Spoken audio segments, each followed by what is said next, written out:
Kembali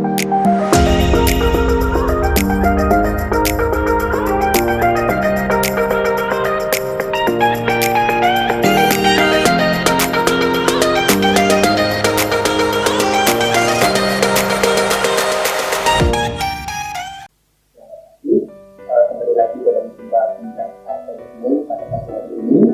Pada kesempatan hari ini kita akan membahas tentang penyakit katarak, di mana penyakit katarak saat ini menjadi sebuah momok di masyarakat yang banyak diketahui oleh masyarakat. Di sini kita kehadiran yaitu Dr. Dami, Dr. Rawati selaku Dr. ini. Kita akan sedikit pada kesempatan kali ini. Selamat siang Dr. Sahila. Dr. Sahila, di sini kita akan sedikit sharing tentang ilmu kepada masyarakat tentang penyakit katarak. Nah, kita di Rumah Sakit Bagi Peninggal sudah melayani kesehatan mata.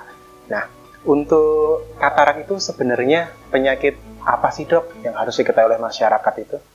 Jadi katarak itu merupakan suatu penyakit yang itu merupakan kekeruhan pada lensa. Faktor utama yang paling sering adalah karena faktor degenerasi, itu faktor penuaan. Gitu. Sehingga karena ada kekeruhan pada lensa, di mana lensa itu adalah merupakan media refrakta yang paling kuat, pasien akan mengalami kekeruhan, mengalami buram pada penglihatan. Untuk tanda gejalanya sendiri dok yang biasanya dirasakan pada pasien-pasien yang telah jenengan periksa?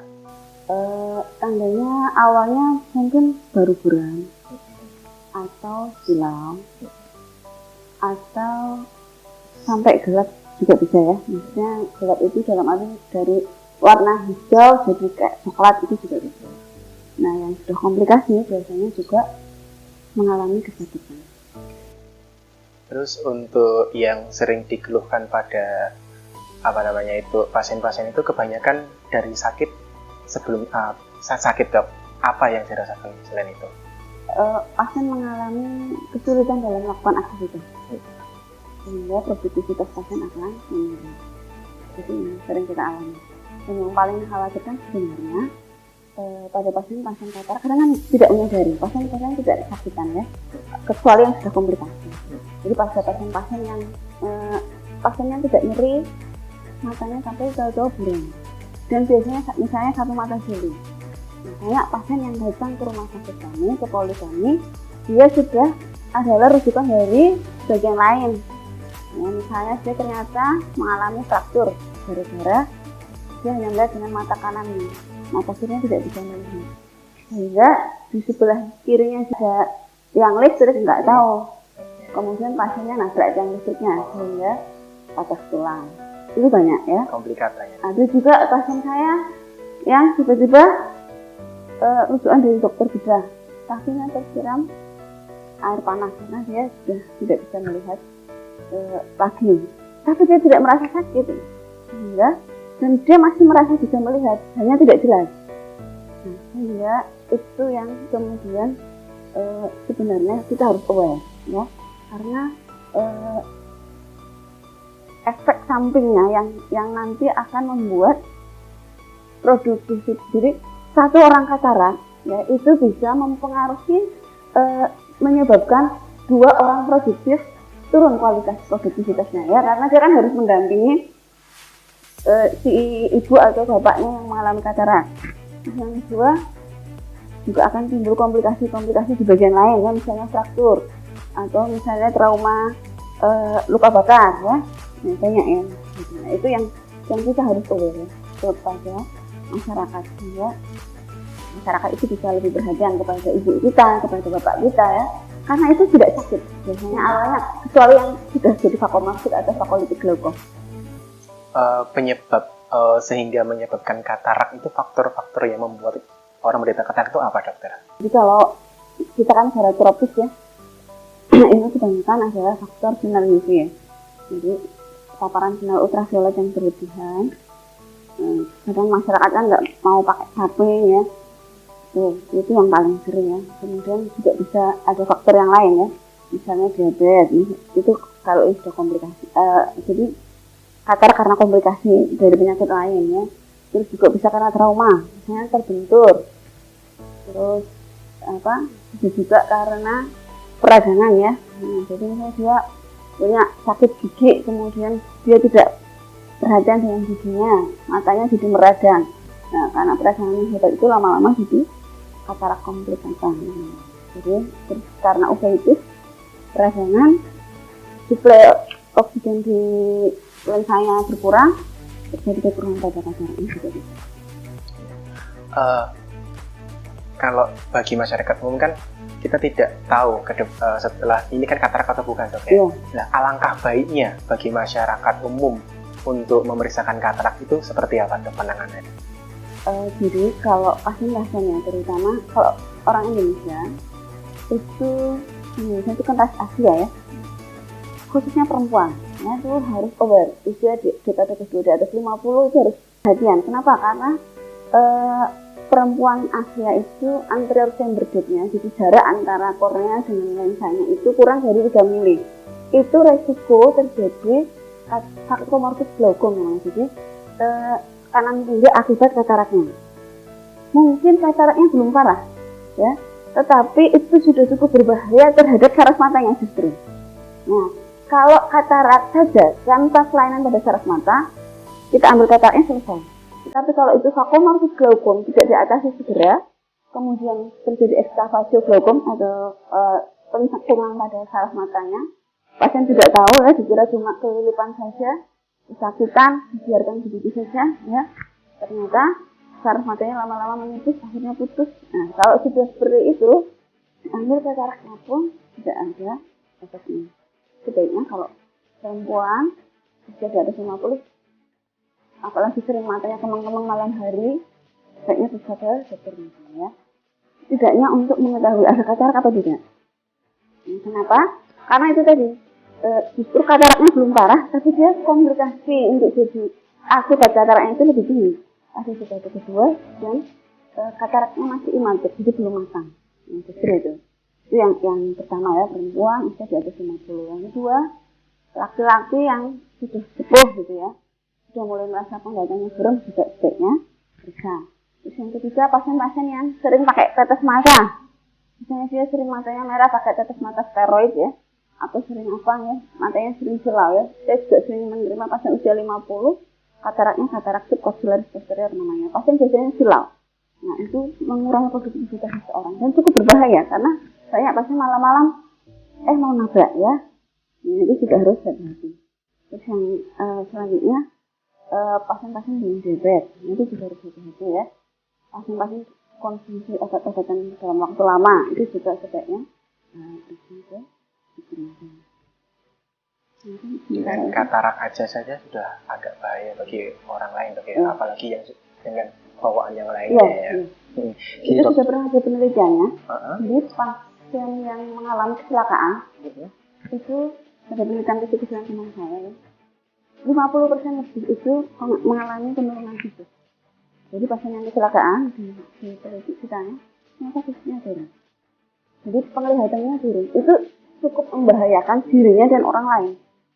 Nah, kalau kita mau berpikir secara makro, maka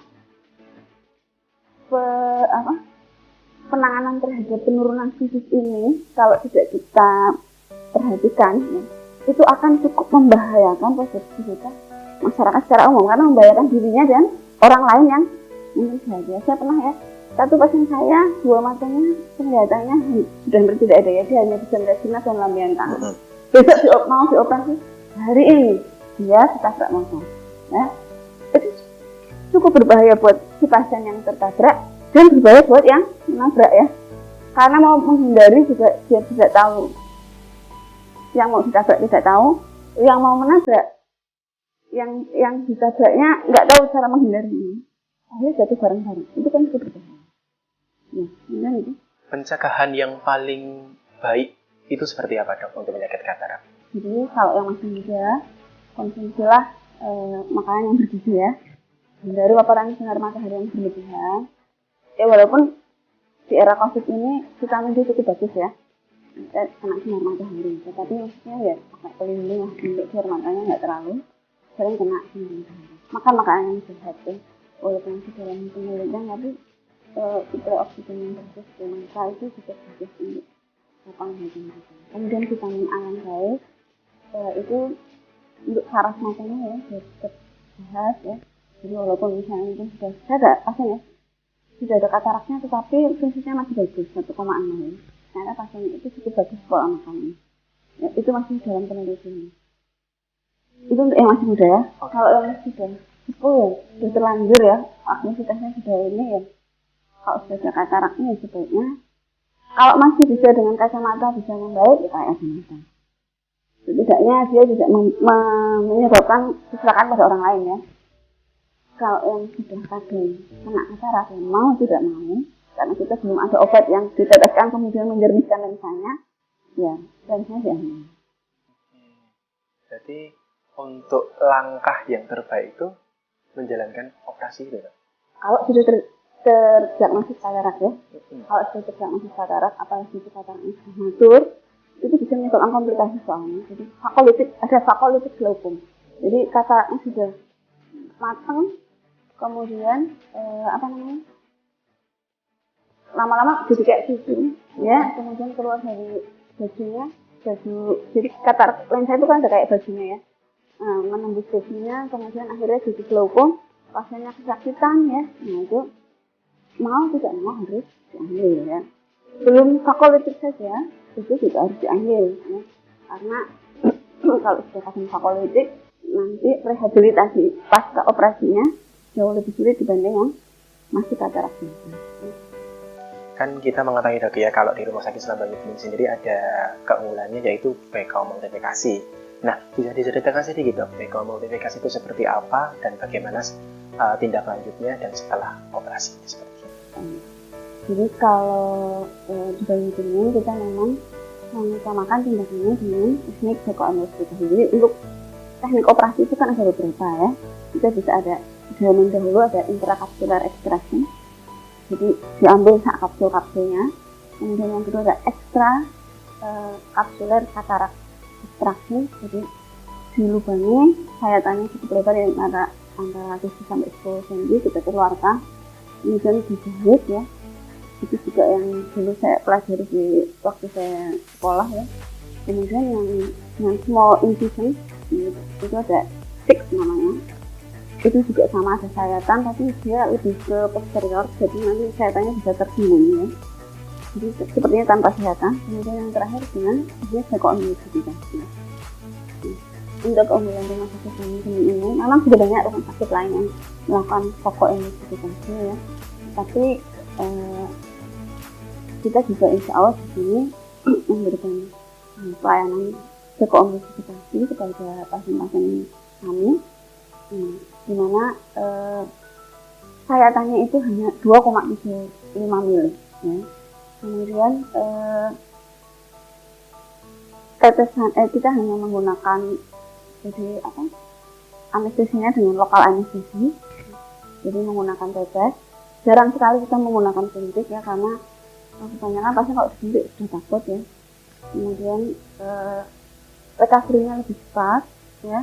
Pasien insya Allah jarang yang mengalami kesakitan ya sampai nangis-nangis sampai kemudian bangun. Kemudian setelah operasinya biasanya kita follow up itu hasilnya insya Allah lebih bagus dan lebih cepat ya. Kalau dulu kita seringnya setelah operasi harus ditutup, kemudian sayatannya kan cukup lebar ya habis operasi karena jahitannya kencang, sering pusing ya karena silindernya tinggi. Insya Allah dengan BKO multiplikasi ini kita kan lebih sedikit ya sayatannya.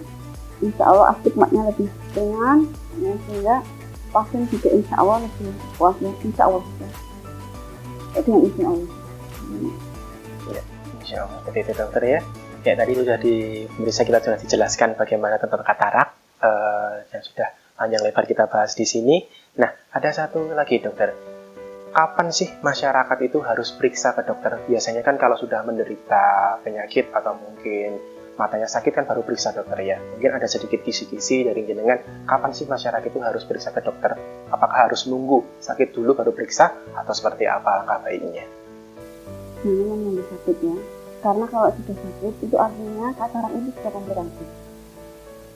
Jadi komplikasi dari katarak yang paling mengkhawatirkan sebenarnya adalah glaukoma.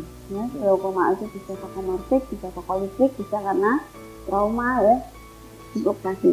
Nah, kalau sudah sakit itu tadi yang saya ceritakan, saraf matanya sudah biasanya ada gangguan. Nah, sehingga begitu kita mengalami gangguan aktivitas, ya, tidak menutup kemungkinan pasien-pasien di bawah 40 ya, juga ada yang kena katarak. Kalau kita sudah merasa terganggu penglihatannya untuk aktivitas, ya sebaiknya seperti itu. Jangan sampai menunggu sakit ya.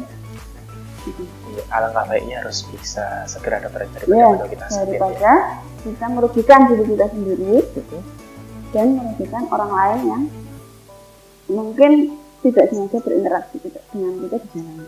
Ya, saya ada loh ya, pasien saya ada kataraknya, dia minus 23, ya, dan dia adalah seorang sopir. Kita bisa membayangkan jarak pandang dia hanya setengah meter. Dia sopir Solo Surabaya. Alhamdulillah setelah operasi penglihatannya bisa normal kembali. Dengan dia bisa jarak pandangnya lebih bagus dan bisa bekerja lebih baik. Coba bayangkan, pasien tanpa kesakitan, jarak pandang hanya setengah meter, dia bawa truk besar. Apakah itu tidak berbahaya? Sangat berbahaya. Tapi alhamdulillah dengan pertolongan Allah ya, pasien itu tidak pernah menabrak orang lain. Itu pertolongan Allah ya. Nah, tetapi kan kita nggak boleh ya kemudian seperti itu. Tidak semua orang diberikan oleh Allah kelebihan seperti pasien saya itu ya. Dia penglihatan hanya setengah meter dan itu sudah bertahun-tahun tanpa rasa sakit ya. Kemudian tidak pernah nabrak. Nah, itu baru satu pasien itu ya. Bawanya padahal mobil truk yang bukan cuma truk biasa tapi truk trailer itu loh. Kontainer besar. Itu baru satu pasien itu jarak setengah meter bertahun-tahun dia sabar ya. Dan dia menggunakan.